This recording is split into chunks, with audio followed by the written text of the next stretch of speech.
सरगुजा संभाग में बड़ा खेल खेला जा रहा है। खेल भी ऐसा जिसे कानूनी तौर पर रोक पाना शायद प्रशासन के लिए भी संभव नहीं है।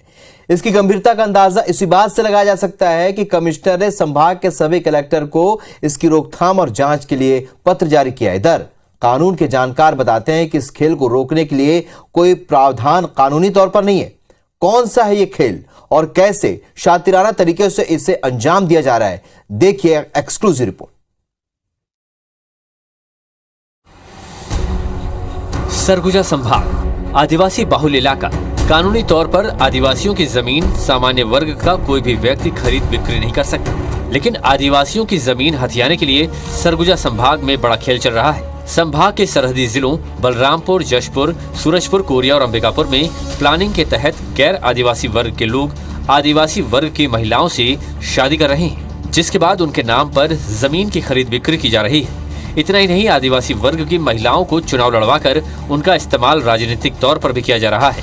दरअसल सरगुजा संभाग की ज्यादातर सीटें आदिवासी वर्ग के लिए आरक्षित हैं। ऐसे में इन महिलाओं को मोहरा बनाकर राजनीतिक लाभ लेने की कोशिश हो रही है। हैरत की बात तो यह है कि गैर आदिवासी वर्ग के लोग पहले से शादीशुदा होने के बाद भी आदिवासी महिलाओं को दूसरी, तीसरी या चौथी पत्नी तक बना रहे हैं। ऐसे लोगों की संख्या हजारों में है। ये संज्ञान में आने के बाद सरगुजा कमिश्नर ने इसे गंभीरता से लिया है और एक पत्र जारी करके सभी कलेक्टर्स को ऐसे मामलों की जांच के निर्देश दिए हैं।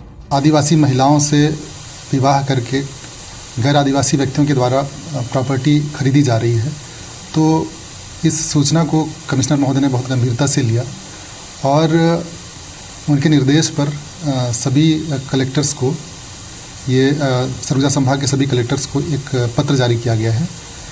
जमीन खरीद बिक्री के इस हथकंडे में एक खास संप्रदाय के लोग शामिल हैं, जो सिर्फ नाम के लिए आदिवासी महिलाओं को पत्नी का दर्जा दे रहे हैं। इस खुलासे के बाद कानूनी जानकार मानते हैं कि कानून के आधार पर इसे रोक पाना या इसे गलत साबित करना संभव नहीं है। इनके मुताबिक जब तक महिला पीड़ित के तौर पर सामने नहीं आती, तब तक मामले में कानूनी कार्रवाई नहीं हो सकती। इसमें जिसको हम कह रहे हैं आदिवासी, वो अपने आप को पीड़ित पा ही नहीं रहा। वो जब बताए कि मैं पीड़ित हूँ तब तो कानूनी उपचार है, लेकिन अगर वो कहे कि मैं स्वेच्छा से इस काम को कर रही, तब फिर कहाँ से पीड़ित की श्रेणी में नहीं है। फिर उसको आदिवासी के सीट से चुनाव लड़ा करके उसके नाम पर जमीन खरीद करके फिर उसका आर्थिक लाभ लेता है, लेकिन आर्थिक लाभ जो लेता है वो ऑन पेपर कहीं पर नहीं है।